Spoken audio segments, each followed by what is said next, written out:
Valence bond theory. Valence bond theory इसको बोलते हैं VBT, valence bond theory. Actual में देखिए हमने कोवैलेंट कंपाउंड पढ़ रहे हैं, तो कोवैलेंट बॉन्ड बनाना बताया, कैसे इसका स्ट्रक्चर बनता है, रूल बताया। इसके बाद 3 थ्योरी पढ़नी है। इसमें कितनी थ्योरी पढ़नी है? 3। एक पढ़ना बैलेंस बॉन्ड थ्योरी, दूसरा पढ़ना है VSEPR theory, balance cell electron pair repulsion theory, प्रतिकर्षण सिद्धांत, और तीसरा पढ़ना है एडवांस है मोट, मॉलिक्यूलर ऑर्बिटल थ्योरी। बातें समझ में आ गई? ये 3 थ्योरी पढ़नी है। तो बैलेंस बॉन्ड थ्योरी जो ये है किसके लिए है? ये जो कोवैलेंट बॉन्ड बनता है ना, उसी के लिए है। बैलेंस बॉन्ड थ्योरी किसके लिए है? हाँ, आपने कहा सर H2 फटाक से आपने बना दिया था, ऐसे ऐसे H2 को बनाना था ऐसे ऐसे करके, यही है ना। एक्चुअल में बना कैसे होगा? देखो ये थ्योरी क्या कहती है, covalent bonds form by overlapping of atomic orbitals, by overlapping of atomic orbital आपस में क्या करते हैं? ओवरलैप करते हैं, जिससे क्या बनता है? बहुत पीटूंगा। जिससे क्या बनता है? कोवैलेंट बॉन्ड बनता है। कौन सा बॉन्ड बनता है? को। Only those atomic orbitals overlap which have unpaired electron, वही एटॉमिक ऑर्बिटल ओवरलैप कर सकता है जिसके पास क्या होगा? अनपेयर्ड इलेक्ट्रॉन होगा। और अनपेयर्ड तो होगा ही, साथ ही साथ दे हैव अपोजिट स्पिन, मतलब एक क्लॉकवाइज है, दूसरा एंटी क्लॉक, तब दोनों मिल जाएंगे, दोनों इलेक्ट्रॉन क्या हो जाएंगे? पेयर हो जाएंगे। बातें समझ में आ रही है कुछ? तो जैसे समझाता हूँ, जैसे इसका H2 मॉलिक्यूल बनाना, कैसे बनाएंगे? हाइड्रोजन का एटॉमिक नंबर तो 1 बोले तो इसका 1s1, इसका भी कितना होगा? 1s। आपको यार शेप ऑफ ऑर्बिटल पढ़ा चुका हूँ, ये भी एस ऑर्बिटल, इसके पास कितने? 1 इलेक्ट्रॉन, इसके पास भी 1 इलेक्ट्रॉन, ये एस ऑर्बिटल है। ये दोनों क्लोज में आएंगे, अपोजिट स्पिन है, क्लॉकवाइज है, दूसरा एंटी क्लॉक। अब क्या बन जाएगा जल्दी बताओ? ये ऑर्बिटल दोनों एक दूसरे पे क्या करके? ओवरलैप। ये देखो दोनों इलेक्ट्रॉन पेयर हो गया। पेयर होने का मतलब ये आपका हाइड्रोजन का कोवैलेंट बॉन्ड बन चुका है। ये जो ऑर्बिटल बना, अभी मॉलिक्यूल बन गया। क्या बन गया? मॉलिक्यूल। तो ये मॉलिक्यूलर ऑर्बिटल। बातें समझ आ रही है? तो सुनिए, कुछ बातें समझ में आई तो बस पॉइंट वाइज लिखते चलते हम लोग। तो इसमें क्या करता है? कोवैलेंट, साथ में लिख भी सकते हो आप लोग, covalent bonds are formed, covalent bonds are formed by overlapping of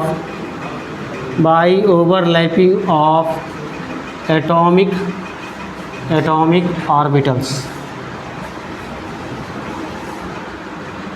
Only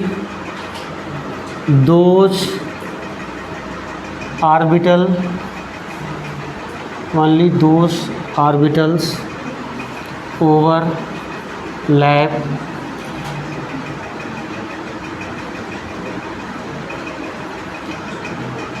only those orbitals which have unpaired electron with opposite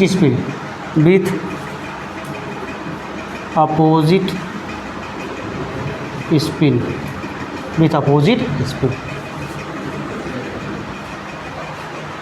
देख लीजिए हिंदी वालों, कोवैलेंट बॉन्ड कैसे बनता है? Covalent bond form by overlapping of atomic orbital. Only those orbitals overlap which have क्या? Unpaired electron, मतलब समझते हो? अयुग्मित इलेक्ट्रॉन। क्या बोलते हैं इसको? अयुग्मित। जिसके पास कितने इलेक्ट्रॉन होते हैं? 1 इलेक्ट्रॉन होता है, उसको बोलते हैं अयुग्मित इलेक्ट्रॉन। अपोजिट स्पिन का मतलब जिनका चक्रण जो होता है कैसा होता है? विपरीत होता है। जैसे ये ऊपर है, ये नीचे, क्लॉकवाइज है, ये एंटी क्लॉकवाइज। आई बातें सुने?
अब ध्यान से देखिए, लिखना बंद कीजिए।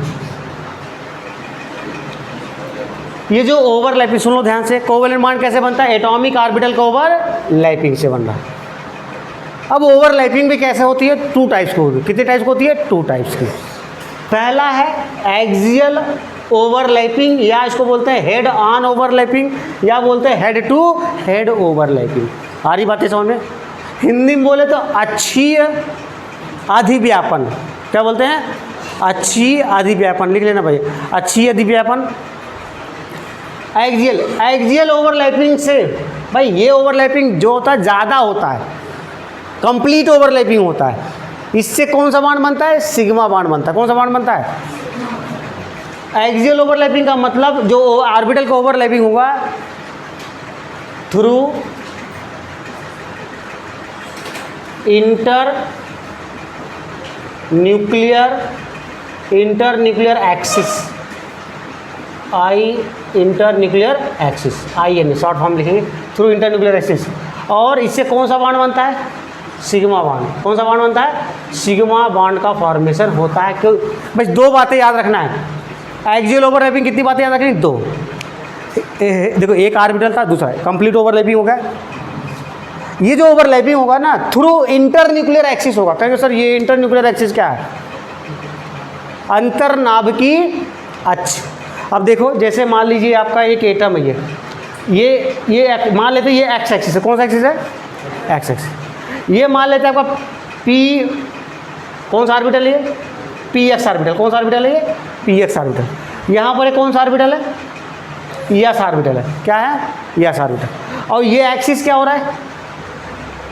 एक्स एक्सिस है कि नहीं? ये ऑर्बिटल देखो PX ऑर्बिटल है, और ये जो मैंने ऐसे नहीं लाइन खींचा है, ये इसको क्या बोलेंगे? ये क्या है? Inter nuclear axis. क्या बोलते हैं इसको? Inter nuclear. अगर इस इंटर न्यूक्लियर एक्सिस पर ओवरलैपिंग हो रही है तो इसका नाम क्या होगा? सिग्मा बॉन्ड तो बनेगा। नाम axial overlapping, head on overlapping, या हेड टू हेड ओवरलैपिंग, या अक्षीय अधिव्यापन, जिसके फलस्वरूप कौन सा बॉन्ड बनता है? सिग्मा बॉन्ड का फॉर्मेशन होता है। बातें समझ में आ गई? अच्छा, ये है हमारा कौन सा? INA inter nuclear axis. कौन सा एक्सिस है? ये एक्स एक्सिस। अब हमारा जो ऑर्बिटल है क्या है?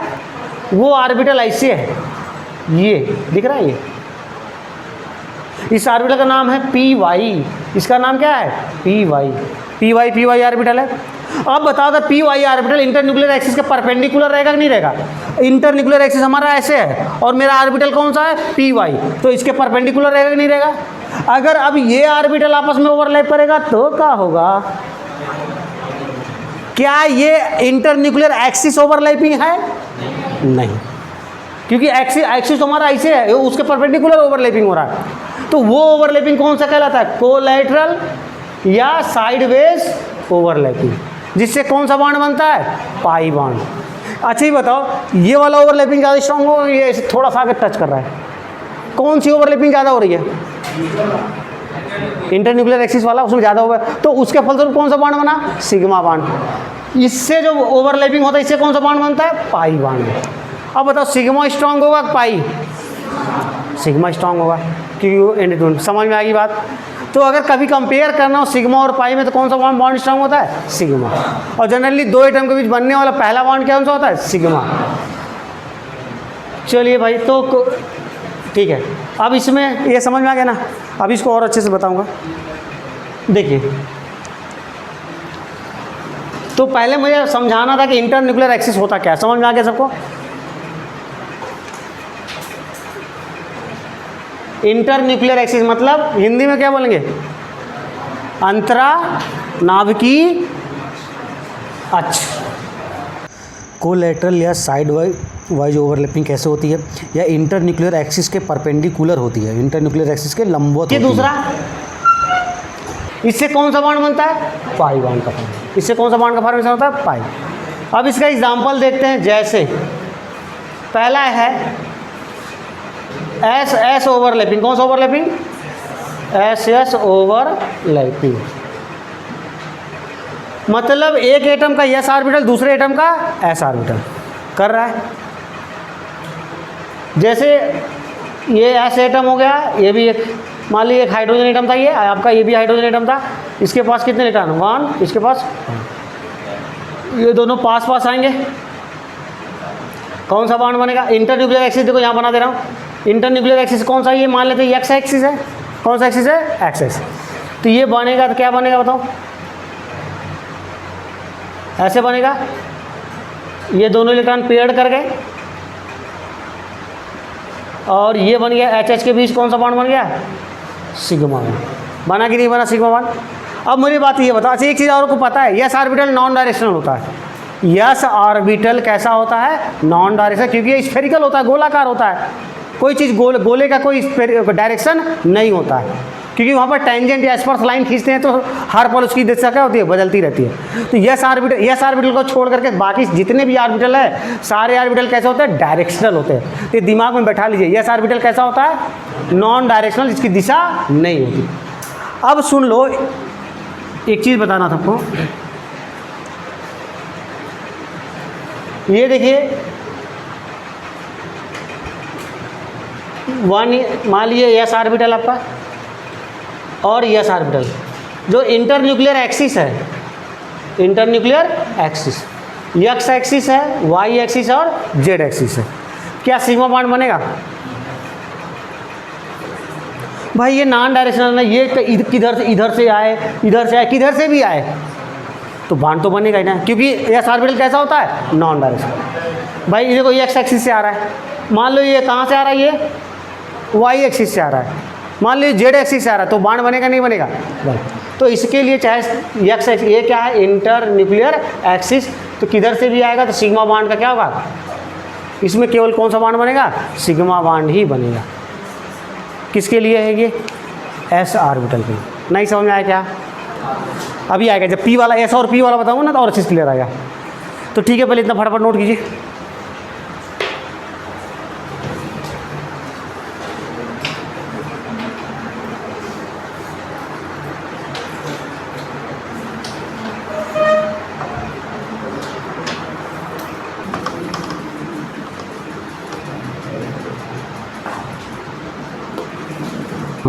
देखिए एस ओवरलैपिंग था, देखिए दूसरा इसमें देखते हैं, S P overlapping, S P overlapping. अब ध्यान से समझिएगा, हथियार डाल दो, एस पी ओवरलैपिंग, इधर देखो, वहाँ एक एटम का एस ऑर्बिटल, दूसरे एटम का पी ऑर्बिटल, आपस में क्या करेंगे, ओवरलैपिंग करेंगे, जिससे क्या बनेगा, कोवेलेंट बॉन्ड बनेगा। अब ध्यान दीजिए, हमने मान लिया, ये क्या ले लिया हमने, inter nuclear axis, inter nuclear axis मान लेते ये वाई, कहेंगे सर ऐसे तो हमने यक्स पढ़ा है, वाई तो ऐसे होता है, ये समझने का फेर है, हम वाई ऐसे मान सकते हैं, यक्स को ऐसे मान सकते हैं, बातें सुने ना। तो क्या मान लिया हमने, ये इंटर न्यूक्लियर एक्सिस जो हमारा ऐसे क्या है, वाई एक्सिस है ये। अब यहाँ इस एक्सिस पर ये हमने एक गोल सा डब्बा, इसके अंदर एक इलेक्ट्रॉन, क्या ये एस ऑर्बिटल है कि नहीं है, एस ऑर्बिटल है। पी ऑर्बिटल कैसा होता है, डमरू के आकार होता है, पी ऑर्बिटल पढ़ा ना सबने, ये देखो ये पी, कौन सा ऑर्बिटल, पी वाई ऑर्बिटल, कौन सा ऑर्बिटल है, P Y orbital, S orbital और पी वाई, दोनों इंटर न्यूक्लियर एक्सिस से आ रहे हैं, ऐसे आपस में क्या करेंगे, ओवरलैप करेंगे, तो ओवरलैप करेंगे तो क्या बनेगा, सिग्मा बॉन्ड बनेगा। क्या बनेगा भाई, सिग्मा बॉन्ड बनेगा। देखिए कैसे बनेगा,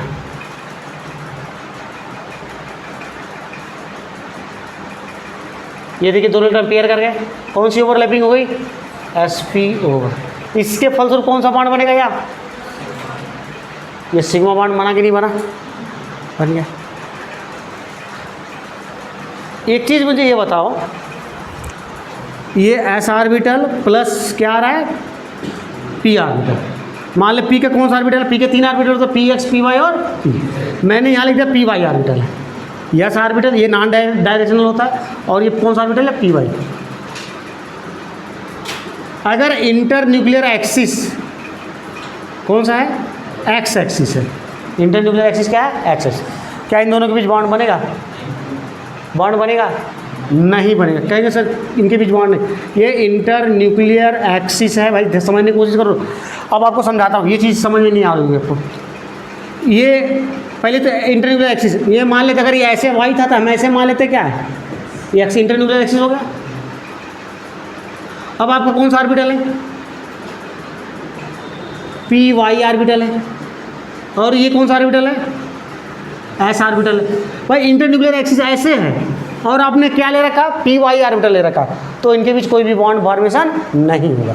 इंटर न्यूक्लियर एक्सिस अगर हमने क्या ले लिया, यहाँ पर वाई ले लिया, क्या बनेगा बॉन्ड, सिग्मा बॉन्ड बनेगा। और अगर हमने इंटर न्यूक्लियर एक्सिस जेड ले लिया तो कोई बॉन्ड बनेगा नहीं बनेगा। अच्छा एक चीज़ मुझे और बता दो, ठीक है, मान लो मैंने यहाँ पर पी एक्स ऑर्बिटल लिया होता, कौन सा ऑर्बिटल लेता, पी एक्स ऑर्बिटल, तो इंटर न्यूक्लियर एक्सिस एक्स होता तो बॉन्ड बनता कि नहीं बनता, बनता।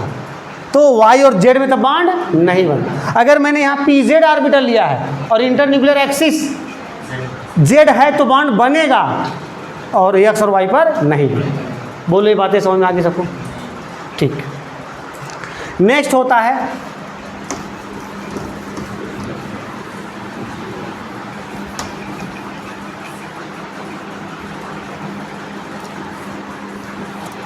देखिए नेक्स्ट तीसरा कौन सा ओवरलैपिंग, पीपी, कौन सी ओवरलैपिंग, पीपी ओवरलैपिंग। देखिए पीपी ओवरलैपिंग मतलब एक एटम का पी ऑर्बिटल दूसरे एटम का पी ऑर्बिटल आपस में क्या करेगा, ओवरलैपिंग करेगा। देखिए मान लेते ये क्या होगा, इंटर न्यूक्लियर, इधर देखो ये हो गया इंटर न्यूक्लियर एक्सिस, ये कौन सा है, एक्स एक्स, कौन सा है एक्स एक्सिस है। तो ये देखिए हमने ऑर्बिटल बना, पी ऑर्बिटल कैसा होता है, डबल से। ये कौन सा ऑर्बिटल, पी एक्स, ये भी कौन सा है, पी। अच्छा एक चीज़ इसमें एक लाइन लिखना है, ये कॉम्बिनेशन रूल है, ओवरलैपिंग का रूल है, कॉम्बिनेशन का रूल है।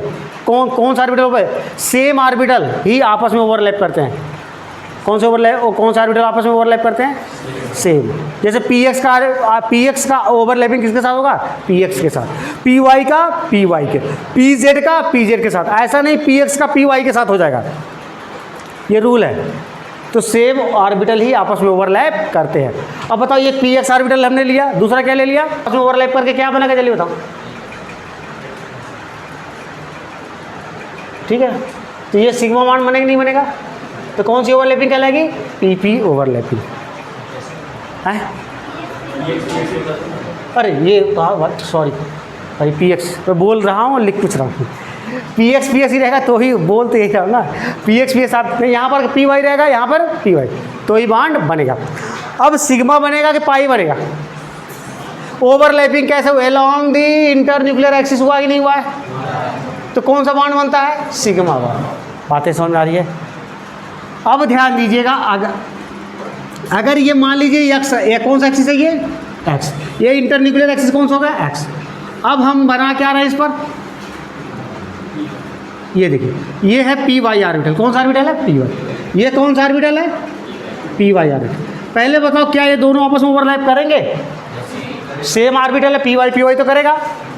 क्या along the inter nuclear axis कर रहा है कि perpendicular to the inter nuclear axis कर रहा है, इंटर न्यूक्लियर एक्सिस परपेंडिकुलर है, ये आपस में क्या करेगा, ओवरलैपिंग करेगा, तो कौन सा बॉन्ड बनेगा, पाई बॉन्ड। तो इसके ओवरलैपिंग से यहाँ पर कौन सा बॉन्ड बनेगा, पाई बॉन्ड। अब बोलो समझ में आ रहा है, कब सिग्मा बनता है, कब पाई बनता है।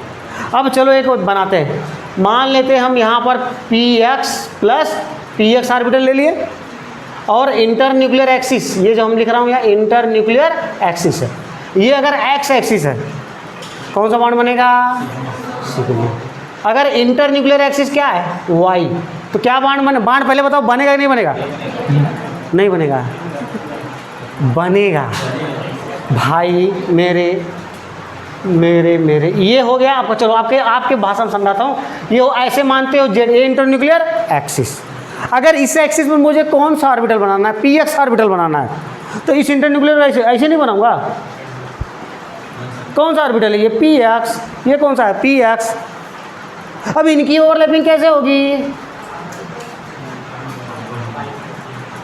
हो रही कि नहीं हो रही है, पी एक्स कैसे कर रहे हैं, side wise perpendicular to the internuclear axis. कौन सा बॉन्ड बनता है, पाई। तो याद कर लीजिए, अगर पी एक्स ऑर्बिटल है और इंटरन्यूक्लियर एक्सिस एक्स एक्सिस है तब तो सिग्मा बनेगा, अगर वाई है इंटरन्यूक्लियर एक्सिस तो क्या बनेगा, पाई। अच्छा जेड होगा तो पाई। बोलो समझ में आया। अगर मैं यहाँ पर पी वाई कर दूँ तो y में सिग्मा बनेगा, बाकी दोनों जगह क्या बनेगा, पाई बनेगा। बोलो समझ में आया सबको, कैसे सिग्मा बनाओ कैसे पाई। क्लियर।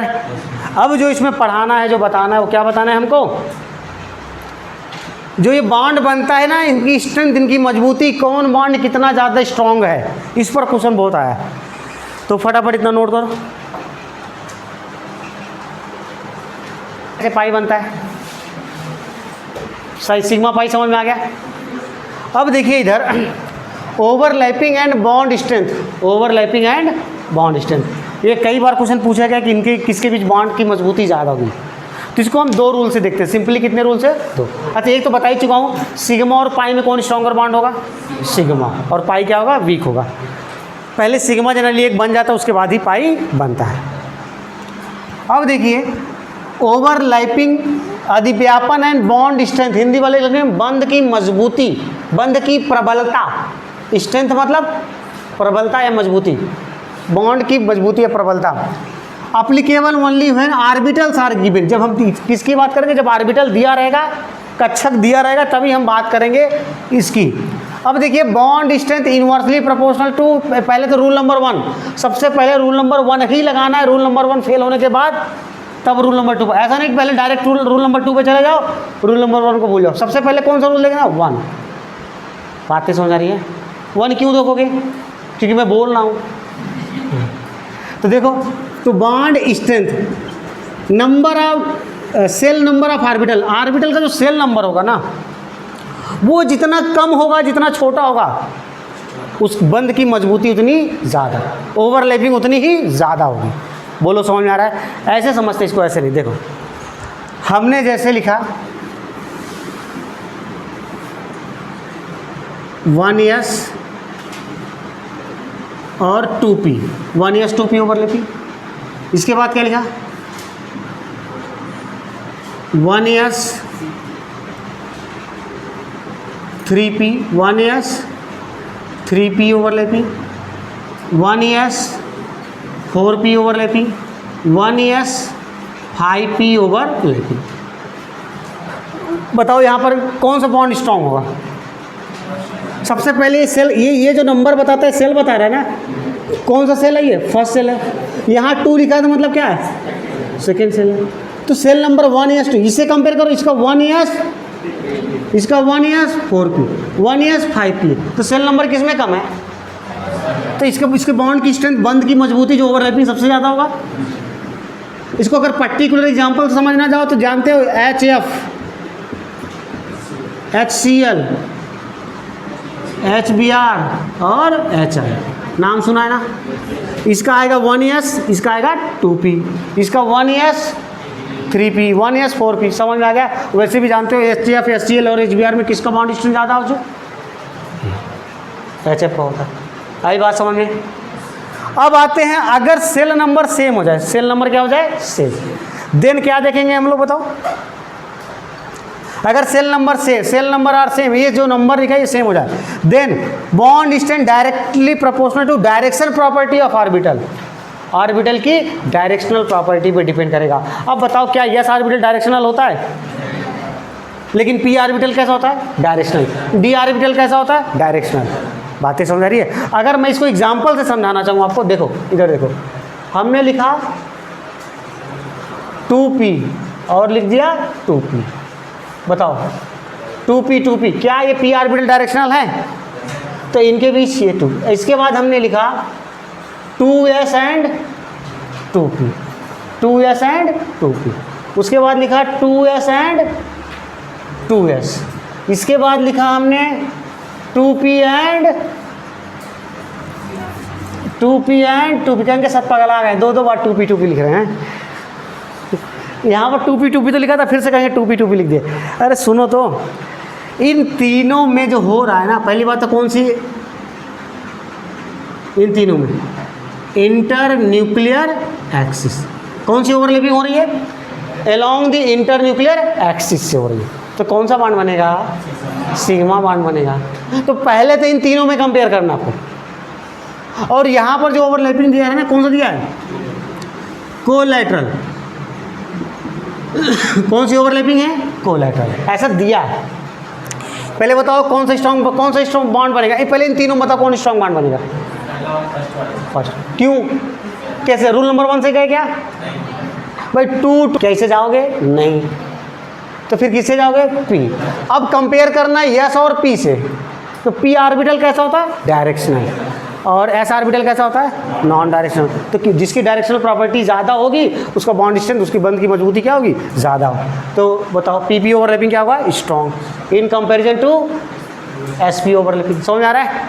अब बताओ यहाँ 2s 2p, यहाँ क्या है? दोनों एस। ये तो दोनों नॉन डायरेक्शनल हो गया। तो इन दोनों में किसकी स्ट्रेंथ ज़्यादा होगी? इसकी। अब मुझे ये बता दो, ये भले 2p है, डायरेक्शनल है, बट पहले ही मैंने बता रखा है सिग्मा और पाई में कौन स्ट्रांग होता है? सिग्मा। इन तीनों से सिग्मा ही बनेगा, बट इससे क्या बनेगा? पाई। तो इसका सबसे कम हो जाएगा, क्योंकि ये कौन सी ओवरलैपिंग कर रहा है? कोलैटरल कर रहा है, साइड वाइज कर रहा है। कुछ समझ में आ रहा है? ठीक। अब बॉन्ड स्ट्रेंथिंग देखो, bond strength in pi bond. कहाँ पर? Pi bond. पाई बॉन्ड में बॉन्ड स्ट्रेंथ हम कंपेयर कर, अभी तो सिग्मा और पाई में कंपेयर कर लिए। अगर पाई बॉन्ड ही बन रहा है तो इधर देखो 2p पाई। अब ये पाई मतलब 2 मतलब सेल नंबर सेम है, p मतलब कौन सा ऑर्बिटल कर रहा है? p ऑर्बिटल कर रहा है। बात पाई का मतलब इतना समझ लिए, पाई बॉन्ड बना रहा है, साइड वाइज ओवरलैपिंग कर रहा है, कोलैटरल ओपनिंग। पाई बढ़ा है इसमें ना, पाई बढ़ने का मतलब बस क्या है? Side wise overlapping. कौन सा बॉन्ड बना रहा है? Pi bond. इसके बाद हमने लिखा यहाँ पर 2p pi 3d pi, 2p pi and 3d पाई। इसके बाद हमने लिखा, देखिए क्या लिखा है,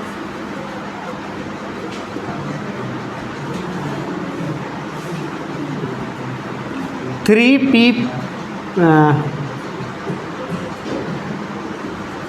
2p पाई एंड 3p पाई। बताओ, एक जगह आपको कन्फ्यूजन हो सकता है, तो यहाँ पर देखिए, ध्यान से देखिए। पहले बताओ इन तीनों में किसका बॉन्ड स्ट्रेंथ ज़्यादा होगा? आपको बताना क्या है? Bond strength. कट तो नहीं रहा? कट रहा है तो इधर तो हो गया ना, थोड़ा सा घुमा देते हैं बस। देखो इधर,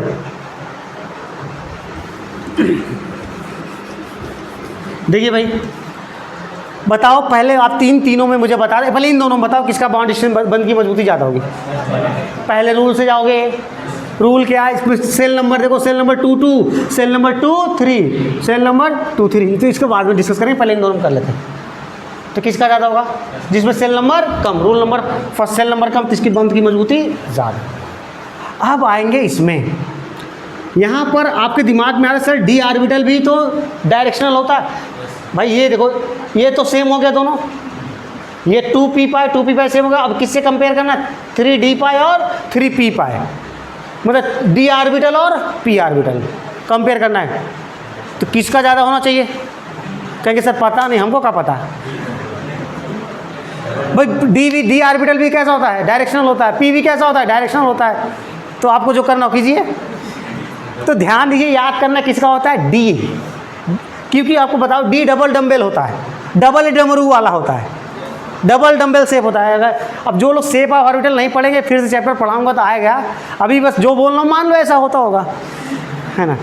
तो डी ऑर्बिटल कैसा होता है? डबल डमरू। देखो ये रहा एक डमरू, ये रहा 2 डमरू, डबल डम्बेल शेप होता है। आई बात समझ में? और ये कौन सा ऑर्बिटल है? पी।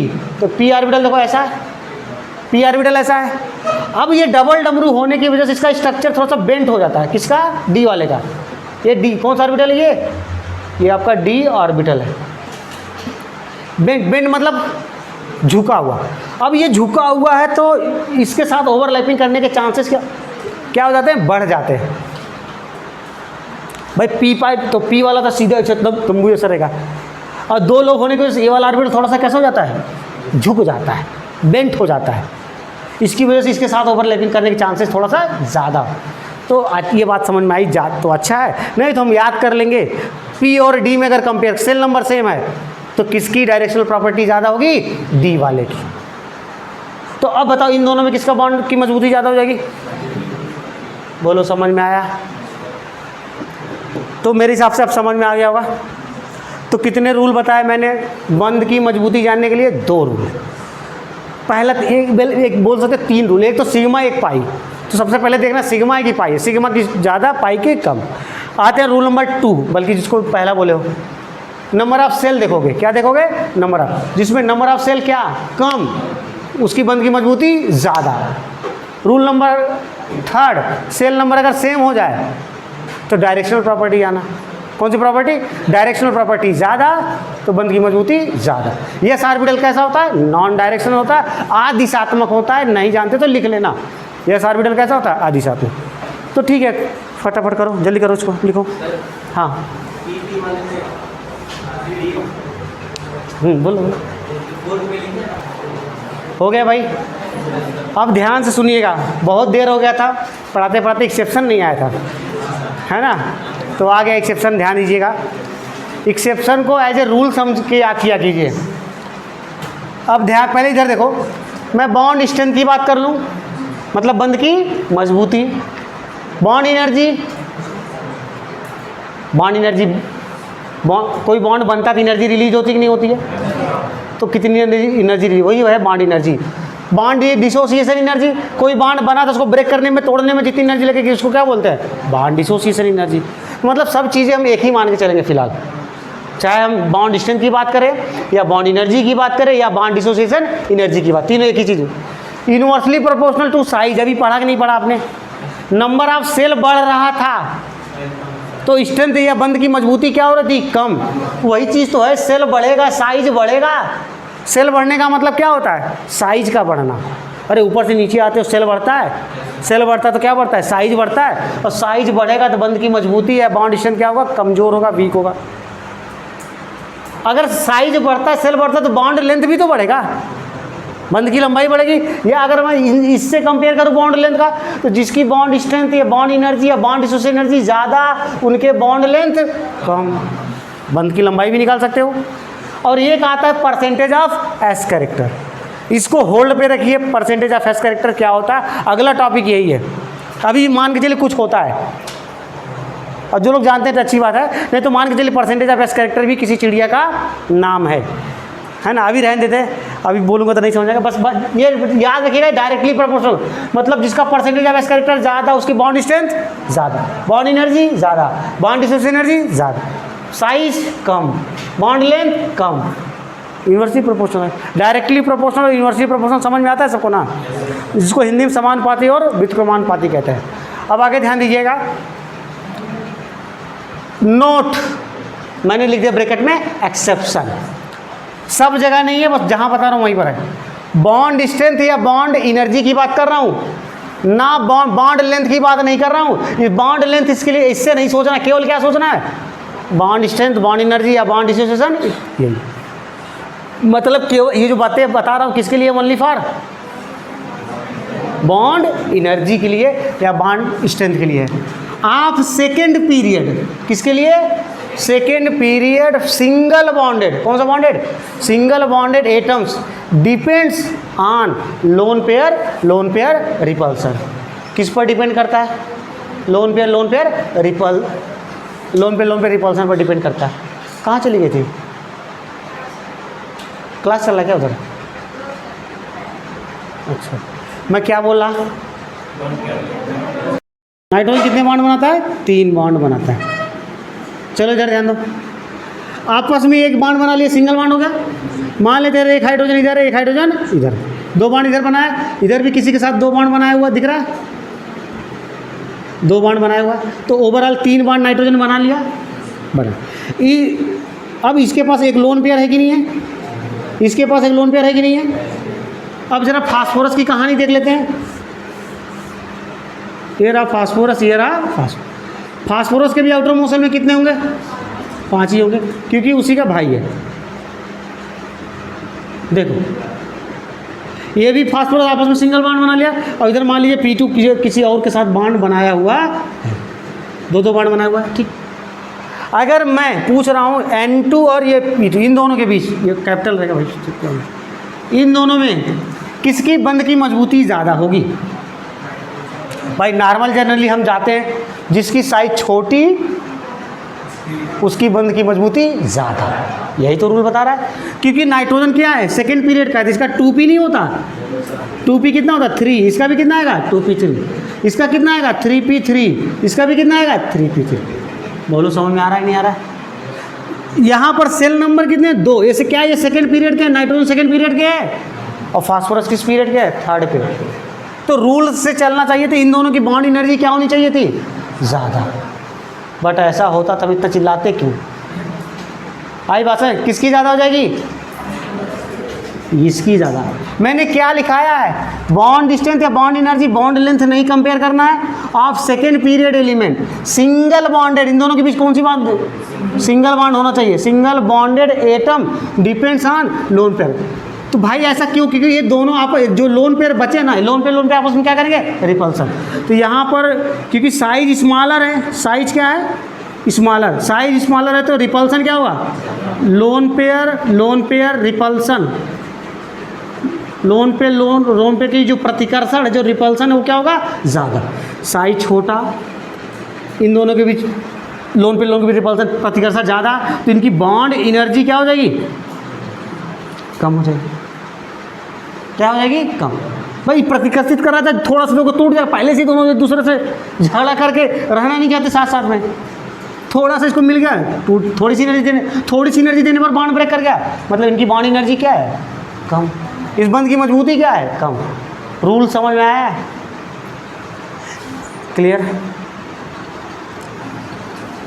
तो यही है। अच्छा, अगर मैं इसके बॉन्ड लेंथ की बात करूं तो बॉन्ड लेंथ इसी से जाना है। किससे जाना है? जिसका साइज ज़्यादा उसका बॉन्ड लेंथ ज़्यादा। अगर मैं यहाँ पर बॉन्ड लेंथ कर दूँ तो बॉन्ड लेंथ किसका ज़्यादा होगा? इसी का ज़्यादा। इसमें कोई एक्सेप्शन नहीं। आई बात समझ में? चलो एक और एग्जांपल समझते हैं। इधर देखो फटाफट देखो, अभी और एग्जांपल देखो, समझ में आएगा।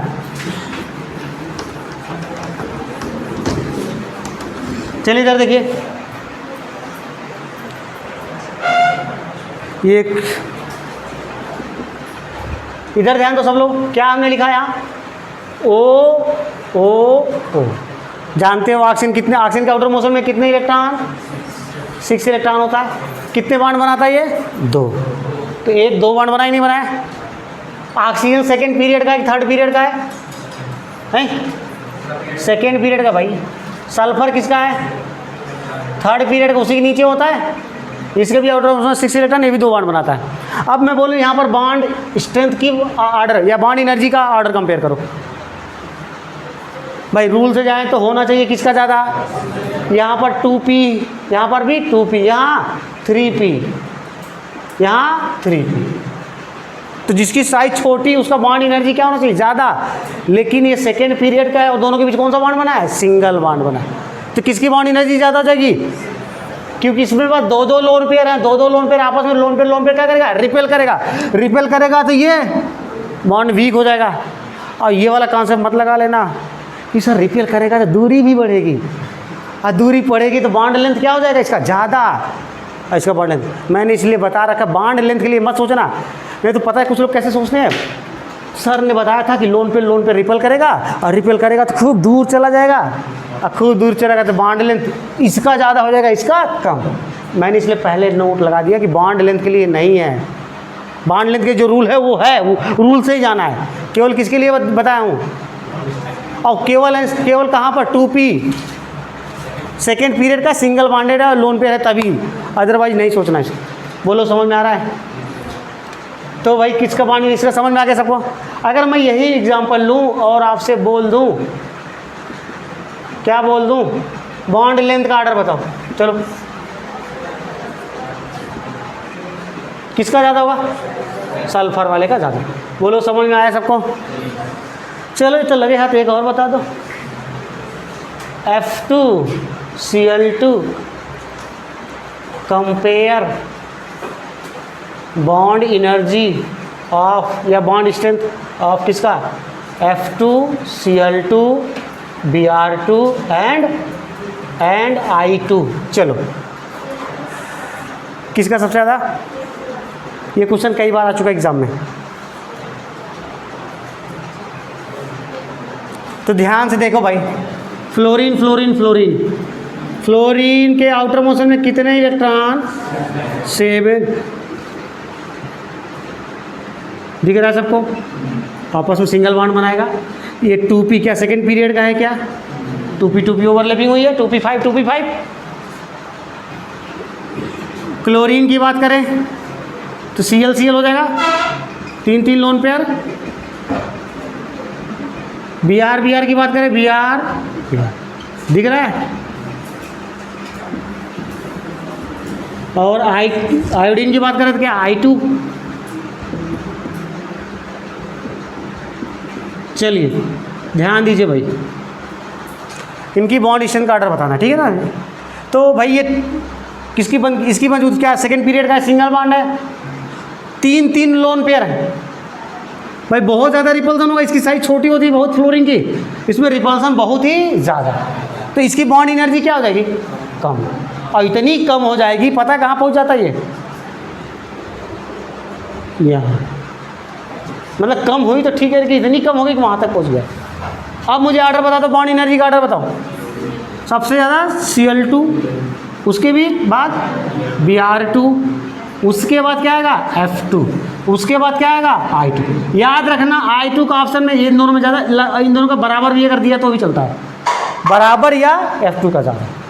समझ में आ रहा है किसका ऑर्डर था ये, बॉन्ड स्ट्रेंथ या बॉन्ड एनर्जी का ऑर्डर था, किसके बीच, हाइड्रोजन के बीच, F2 Cl2 Br2 I2। वो लोग कुछ समझ में आया। तो ये कंप्लीट हमने आपको क्या पढ़ा दिया।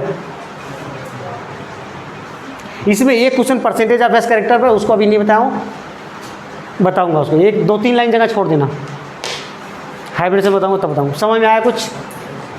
तो ये आपका VPT थ्योरी पूरा हो गया कंप्लीट। समझ में आया किस किस टाइप के क्वेश्चन बनेंगे, जब आप क्वेश्चन सॉल्व करोगे मॉड्यूल से तब समझ में आएगा। नहीं है BP नहीं दिया, अच्छा ठीक है, अगर मैं ढूंढता हूँ मेरे पास रहेगा तो मैं सेंड करता हूँ। और एक बात और, समझ में आ गया सबको, थोड़ा सा बोल लेता हूँ। और अगर समझ में आ रहा हो तो मेरे चैनल को लाइक और सब्सक्राइब जरूर कीजिए। सब्सक्राइबर बढ़ नहीं रहे हैं, बहुत दुख की बात है, ठीक है। हाँ चलो भाई, इसको रोक दो।